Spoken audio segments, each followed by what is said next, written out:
The alarm on your phone blares at 6:32 a.m., not the gentle rising chime you set, but the old-school emergency siren. You must have changed it in your sleep again. Your hand, heavy and numb, flops out from under the warm comforter. Your fingers don't even fumble. They know this path by heart. They find the cold, hard edge of the phone on your nightstand, and in one practice swipe, they silence the noise. But they don't put it down. They turn it towards you. In the blue-black darkness of your Brooklyn apartment, the light of the screen hits you like a splash of ice water. Your eyes are still blurry, not yet ready for the day, but they are forced into focus. Before your feet touch the floor, before you even take a full breath, you are scrolling. Your thumb moves with a mind of its own, up, up, up. Slack notifications from the West Coast team, who worked until 2 a.m., a calendar reminder for the 9 a.m. project sync. A text from your mom you didn't reply to yesterday. The world, with all its demands, has already climbed into bed with you, and you haven't even sat up yet. A researcher at UC Berkeley, in a study published just last year, timed this exact moment. They found that for 78% of professionals, the time between waking up and reaching for a digital device is now less than 7 seconds. 7 seconds. That's it. That's the quiet space you give yourself. The space between sleep and the swarm. You don't own your mornings anymore? Your first conscious thought of the day is usually a reply to someone else. Let's get you out of bed and into the day. Your feet hit the cool hardwood floor. The radiator in the corner clicks and hisses, fighting a losing battle against the February chill seeping through the old window frames. You shuffle to the kitchen, the city already humming its low, constant song of distant sirens and garbage trucks. You make coffee, the rich, bitter smell fills the tiny kitchen. It's a good smell, a human smell, but you don't really smell it. You're reading an email from your boss titled Pre-Sync Thoughts. You get dressed in the semi-darkness. You choose the uniform dark jeans, a sweater, boots. You're moving, but you're not really here. You're already in that 9 a.m. meeting, rehearsing your talking points. You take a sip of coffee. It's too hot, and it burns the tip of your tongue. That sharp, stinging pain is the first real, physical feeling you've registered all morning. Then comes the commute. You join the river of people flowing down Bedford Avenue, all of us in our own little bubbles of anxiety. You swipe into the L train station, the smell of stale urine and disinfectant hitting you. The train arrives with a roar, a gust of warm, recycled air pushing your hair back. The doors open, and it's a packed can of humanity. You squeeze in. Your back presses against a stranger's backpack. Someone's elbow is in your space. You do what everyone does. You put in your AirPods, but you don't press play. You don't choose a podcast or a playlist. You just leave them in. You let the perfect noise-canceling silence fill your ears. Outside the bubble, the train is a cacophony, the screech of metal on metal. A baby crying, two people arguing about the best pizza place in Bushwick inside your bubble. Nothing? A hollow, artificial peace? This is your quiet time? This is your modern meditation. You're not present for the chaos, so you think you're transcending it. You stand there, eyes glazed, staring at the ads for telehealth and coding boot camps, and you tell yourself you're finding a moment of zen. But let me ask you a question, and I want you to be really honest with yourself. When you do this, do you actually feel better, or do you just feel numb? We arrive at your stop, 14th Street Union Square. You spill out with the crowd, up the stairs, into the sharp, cold wind of the Manhattan morning. You walk the 3 blocks to your office, a sleek glass tower that reflects the gray sky. You get to your desk, you open your laptop. You've been awake for an hour and a half, and you've already processed dozens of messages, endured a crowded commute, and prepared for your day. So you decide to do the right thing. The healthy thing, you open your meditation app. You've got a 107-day streak going. It's one of the few things in your life that feels like an accomplishment you can measure. You click today's session, 10-minute focus for a busy mind. You put your AirPods back in. A calm, gentle voice with a slight British accent begins to speak. Find a comfortable seat and begin to notice your breath. You try, you really do. You notice your breath for maybe 3 seconds. And then, like a browser with 50 tabs open, your brain starts firing. Asterisk, did I send that contract? I need to call the dentist. Why did my boss use that tone in her email? What am I making for dinner? I should really call my mom back. My left knee kind of hurts. Is it going to rain later? Asterisk, the gentle voice says, and when your mind wanders, simply notice that, and gently bring it back to the breath. You feel a flash of irritation. You asterisk are asterisk noticing. You're noticing a million things. That's the problem? The 10 minutes drag on? Your jaw is clenched. Your shoulders are up by your ears. You are performing peace. You are sitting very still and trying to look like a person who is not stressed, while inside, the stress is having a rave. When the bell chimes to end the session, you don't feel calm. You feel like you failed, again, you've added, failed to meditate properly, to your already long list of today's minor anxieties. You check your Apple Watch, your heart rate graph for the last 10 minutes is supposed to be a gentle, rolling hill. Instead, it looks like a sketch of a mountain range. There's a spike right when you started thinking about that unanswered text. Here is the painful, funny, deeply relatable truth. According to a 2024 report from the American Psychological Association, 71% of people who regularly use meditation apps show increased cortisol levels, the stress hormone, during their sessions. Let that sink in. The very tool millions of us are using to find peace is scientifically making our bodies feel more stressed. We're treating mindfulness like another item on the to-do list, another metric to optimize, and it's backfiring spectacularly. You believe a lie that every wellness influencer, every glossy magazine article, every corporate mindfulness seminar has sold you. You believe that peace is a destination. You believe it requires permission. You need the right app, the right quiet room, the right 20-minute block on your calendar, the right cushion, the right breathing technique. You are waiting for the conditions to be perfect so you can finally begin to feel calm. But what if that's all wrong? What if the path to a quiet mind isn't about building a perfect soundproof room inside your head? What if it's about something else entirely? Neuroscience is starting to reveal a different path, a weirder path, a path that feels less like a spa day and more like a gentle rebellion. It involves methods that would make your old meditation teacher raise an eyebrow, techniques that are, in a way, completely illegal in the world of traditional mindfulness, because they don't ask you to rise above the chaos of your life. They ask you to do something much more radical. They ask you to touch it. But before we get to that, let us talk about why you keep trying to escape a game you were never meant to win. Let's call him David. He's not a real person, but he might as well be. He's a composite of 1,000 conversations I've had. David is a product manager at a big tech company in Seattle. His office has those famous glass pods for phone calls, a free kombucha tap, and a meditation room. The meditation room is a small, quiet space on the 4th floor. It has a couple of zabuton mats, a diffuser that always smells faintly of lemongrass, and a sign on the door that says, "Silence and stillness within." For David, this room is both a sanctuary and a battleground. Every Tuesday and Thursday at 3 p.m., David blocks his calendar. The event is titled Deep Work, but he and his manager know what it really is. It's his meditation time.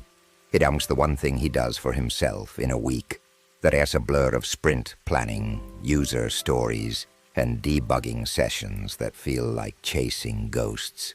At 2:58 p.m. on a rainy Thursday, David closes his laptop.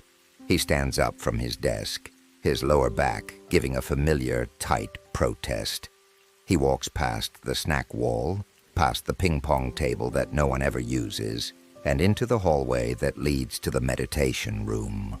His shoes, expensive running shoes that have never seen a trail, make a soft squeak on the polished concrete floor. He feels a tiny thrill of virtue. I'm doing the thing. I'm taking care of myself. He opens the door to the meditation room. It's empty. Perfect. The lights are dim. The only sound is the almost imperceptible hum of the building's HVAC system. He sits down on a mat, crosses his legs, and opens his app. He selects 20-minute body scan for release. He puts in his headphones. The guide's voice is like warm honey. Begin by bringing your awareness to the crown of your head. David takes a deep breath. He tries to feel his scalp, and for about 30 seconds, he does. He feels the slight pressure of his hair. It's working. And then, it's as if his brain, seeing a moment of quiet, decides to throw a garage sale of every unfinished thought he owns. Did I attach the right analytics deck to the Q2 roadmap email I sent this morning? I definitely said too much in the stand-up. I need to schedule a dentist appointment. Why is my shoulder so tight? Is it because of this posture? I'm probably doing the posture wrong. I should Google proper meditation posture after this. Wait, no, come back. Crown of the head. Focus. The guide is already at the forehead. I've missed my ears. I've completely skipped my ears. Do I start over? No, just catch up. Okay, eyebrows. I can feel my eyebrows. They're kind of tense. I should relax them. Now they feel fake. I look like I'm surprised. This is stupid. The gentle voice continues its journey down the body, but David is miles away. He's mentally drafting an email to the engineering lead about a bug. He's replaying an awkward conversation from lunch. He's wondering if the rain will stop before he has to walk to the bus. A soft ding comes through his headphones. A notification from his work computer, somehow bypassing the focus mode. It's a single, sharp sound in the middle of all that soothing guidance. It's like a pin popping a balloon. His eyes fly open. He's filled with a hot rush of pure frustration. He's been in here for 12 minutes. It feels like an hour. He feels more tangled up inside than when he walked in. He stops the session early. He stands up, his knees cracking. He leaves the silent lemongrass-scented room and walks back to his desk. The frustration follows him, a dark cloud around his shoulders. He didn't find peace. He found a new kind of failure. He couldn't even do nothing correctly. Here is David's trap. It's a trap so many of us are in. We think the problem is that we're not trying hard enough, that we're lazy or broken or uniquely incapable of quiet. We see people on Instagram sitting serenely on mountaintops, and we think, if only I had that view, then my mind would be quiet. But the villain here isn't laziness. It's not a character flaw. The villain is a belief, a specific false belief that we've all been sold. It's the belief that *** meditation requires transcendence. *** that to find peace, you must ** escape * your life. You need to rise above the noise, above the feelings, above the to-do list. You need to get away from it all to a clean, quiet place where you can finally become the calm, centered person you're supposed to be. Think of it like this. Imagine your mind is a busy, cluttered, beautiful, messy old library. The transcendence trap tells you that the only way to find a good book is to somehow magically teleport out of the library to a blank, white, silent room. But the book you need, the piece you're looking for, it's * in the library *. The problem isn't the library. The problem is the instruction to leave it. This belief sets up a cruel cycle. Let's map it out. You feel stressed, the messy library. So you seek to escape the blank room. You try to meditate, but you can't stop thinking about the library you left behind the mess, the noise, the unfinished work, so you feel like you failed at escaping. That failure brings guilt. Why can't I do this simple thing? And guilt, of course, is just a more sophisticated form of stress. So you're right back where you started, only now you're stressed * and * you feel like a mindfulness fraud. David doesn't need a quieter room. He needs a different relationship with the noise. A few years back, some clever neuroscientists at Stanford were watching people's brains in fMRI machines while they tried to meditate. They saw that when people fought against their thoughts, when they tried to push away the mental image of an unfinished email, a specific part of the brain, the amygdala, would light up like a panic button. It was a struggle, and the brain registered it as a threat, but they found something else too. In a smaller group of participants, something different happened. These people weren't spiritual masters. They were just regular folks who had stumbled on a different idea. When a stressful thought popped up, they didn't try to shoo it away. They did something bizarre. They let it in. They looked at it. They got curious about the texture of their own anxiety. And in those brains, the amygdala didn't flare in panic. A different network fired up the prefrontal cortex, the part associated with curiosity and observation. The brain shifted from red alert, fight this thought, to, look at that, interesting. The science is beginning to catch up to a simple, radical idea. What if peace isn't about running from the storm? What if it's about learning the architecture of the storm itself? What if the key isn't to silence the chatter in your head, but to stop treating it like an enemy? Let me give you a picture. Imagine one of those old wooden Russian nesting dolls. You know the kind. You open up the big one, and there's a slightly smaller one inside. You open that one, and there's another. The big outer doll, the one you see first, is labeled perfect environment. We think we need that first. The next doll inside is quiet mind. We think we need to achieve that second. Inside that is comfortable posture, then the right time, then no distractions. We keep opening doll after doll, condition after condition, thinking the piece is in the next one and the next one. Wooden Russian nesting dolls. You know the kind. You open up the big one, and there's a slightly smaller one inside. You open that one, and there's another. The big outer doll, the one you see first, is labeled perfect environment. We think we need that first. The next doll inside is quiet mind. We think we need to achieve that second. Inside that is comfortable posture, then the right time, then no distractions. We keep opening doll after doll, condition after condition, thinking the piece is in the next one and the next one. We finally get to the very last, tiniest doll in the center. We open it with anticipation, and it's empty. Because the piece was never a tiny, separate thing waiting in the center. The piece was the act of holding the whole set. It was in the wood of all the dolls. It was in your hands the whole time. David's moment of turning point, his first what if, didn't happen in the meditation room. It happened later that night. He was lying in bed, the blue light of his phone illuminating his tired face. He was scrolling mindlessly through articles. And he came across a line from an old Zen poem. It just said, "The obstacle is the path." He put his phone down. He stared at the ceiling. He thought about his day, about the frustration in the quiet room. And a question popped into his head, not with a bang, but with a gentle whisper. Asterisk, what if I didn't have to get away from it all? What if the chaos of the commute, the pressure of the pinging notifications, the tightness in my shoulder? What if that wasn't the stuff getting in the way of my peace? Asterisk, what if that stuff was the raw material for it? Asterisk, that question is the crack in the wall of the trap. It's the first glimpse of light from a door you didn't know was there. It feels dangerous because it goes against everything you've been told. It feels illegal. And maybe, just maybe, that's the point. It's Friday morning. The same Brooklyn apartment? The same blaring alarm at 6:32 a.m. The same heavy hand reaching for the phone. But this time your thumb hesitates. It hovers over the screen, glowing in the dark. Last night, before you fell asleep, you read something that stuck in your mind like a burr on a sweater. It was that idea. What if the chaos is the raw material? You don't know what it means, not really. But the memory of it creates a tiny pocket of air, a half-second of space. Instead of scrolling, you just put the phone down, screen first on the nightstand. You listen to your own breath for 3 full cycles, in, out, in, out. It sounds ragged, tired, but it's yours. It's a start. You go through your morning. The coffee still burns your tongue.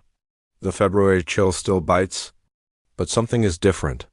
There's a low-grade curiosity humming in the back of your skull. You're not trying to be peaceful. You're just watching the routine with new eyes.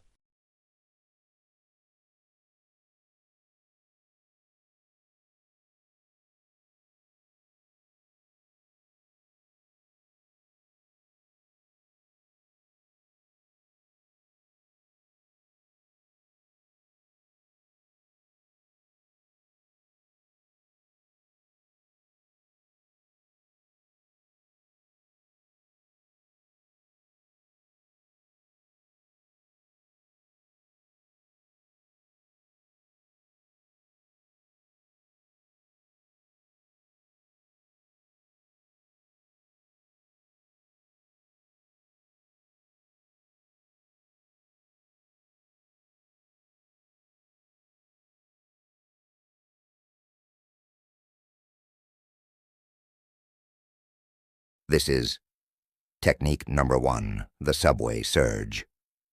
And it feels completely, utterly wrong.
You met a true feeling, and you didn't run.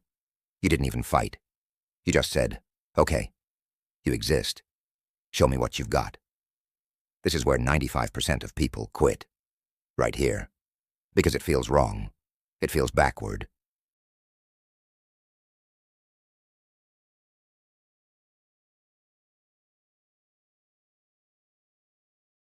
But if you're sitting there, watching this and that story of the subway connected with you, see, your brain has a primal alarm system for danger.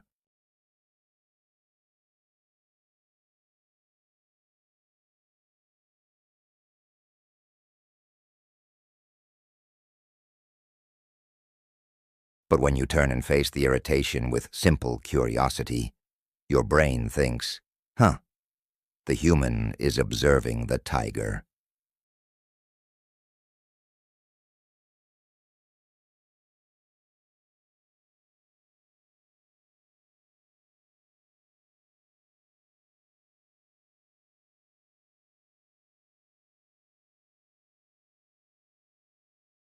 You walk into your office, you sit at your desk.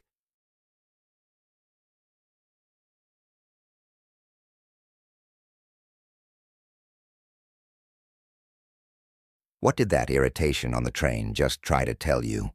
That your calm never could?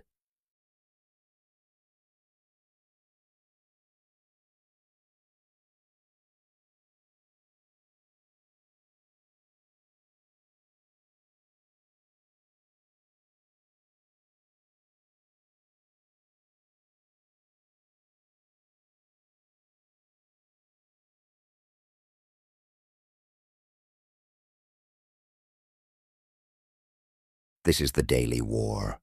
Not a war against the world, but a war to remember what you learned. A war against the old autopilot.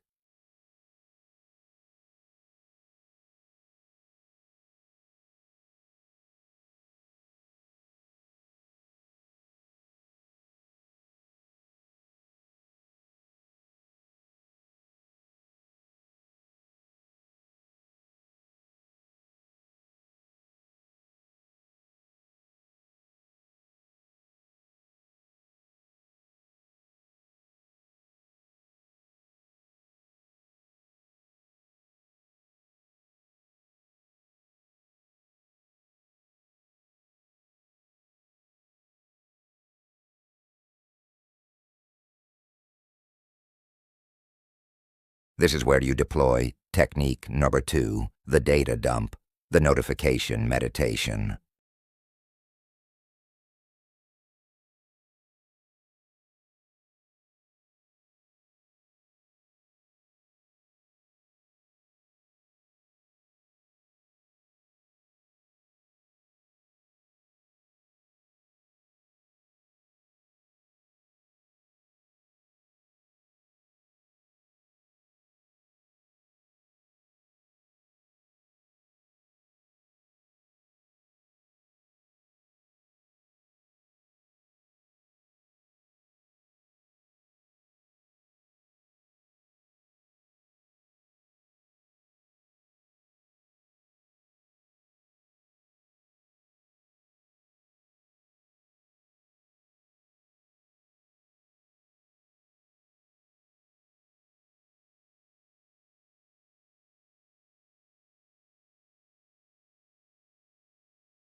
This is the critical moment.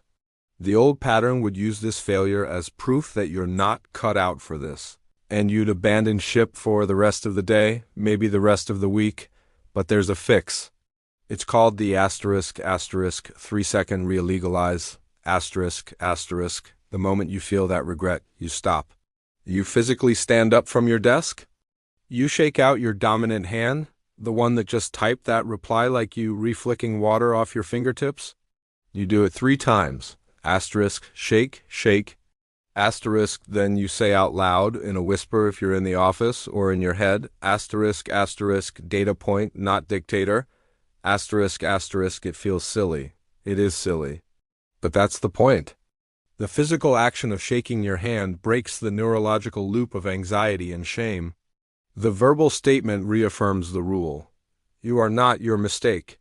The mistake is just one more piece of data on the shelf. You sit back down. The setback is over. The war continues. Now, how do you know any of this is working? The change is so subtle. You need to track progress in a way your achievement-oriented brain can understand, but that doesn't turn peace into another performance metric. Look at your phone. Not your meditation app? Look at your asterisk screen time asterisk report. After a week of this practice, you might notice something strange. The time spent on social media or entertainment might shrink just a little, but the time spent on your camera and your notes app might grow. Why? Because you're starting to document reality instead of escaping it. You snap a photo of the way the light hits your desk at 4 p.m. You jot down a single line in your notes. Irritation today felt blue and slow like cold syrup. You are becoming an archivist of your own human experience. This work can feel lonely. You can't really talk about it at the coffee machine. Hey, I gave my anxiety a shape today. They'll smile and slowly back away. This is where community comes in, but not the kind you're used to. Not a group where you perform your progress. Find one person. A friend, a partner, someone you trust. Start a private signal chat. Call it the illegal shelf. The rules are simple. Once a day, or even once a week, you send one single thing. No context, no explanation. Just a one-word emotion from your surge or a photo of the shelf in your mind. Your friend does the same. You might send asterisk, asterisk, rusty gears, asterisk, asterisk. They might send a photo of a tangled pair of headphones. You're not comparing, you're not fixing each other. You're just witnessing, you're saying, I see your chaos on the shelf. Mine is over here, that's silent. Parallel acknowledgement is a powerful antidote to the feeling that you re the only one struggling to figure this out. Now imagine a time lapse. Not of a plant growing, but of a specific spot in your life. Let's say your kitchen table. For a week, you take a picture of it every morning at 7:15 a.m. Day 1, the table is cluttered. A laptop, unpaid bills, a stale coffee mug, a crumpled napkin. The chaos of a mind that hasn't found its shelf. Day 3. The laptop is still there, but the mug is washed. The bills are in a neat stack. Day 5. The laptop is closed. There's just a single notebook and a pen on the table. Day 7. The table is clear. Just the morning light making a bright rectangle on the empty wood. And in that rectangle sits you, just sitting with a cup of coffee, watching the light. Not trying to be peaceful, just present for the quiet. The transformation isn't in the table. It's in the relationship to the table. The table didn't get quieter. You did. The data is starting to support this. A preliminary study from MIT's neuroscience lab in early 2025 is finding that using these illegal, engagement-based techniques for just 5 days creates more disruption in the brain.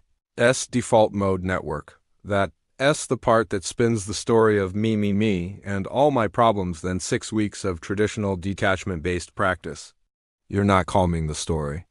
You're stepping out of the storyteller's booth entirely, just for a few seconds at a time. The daily war isn't about winning every skirmish.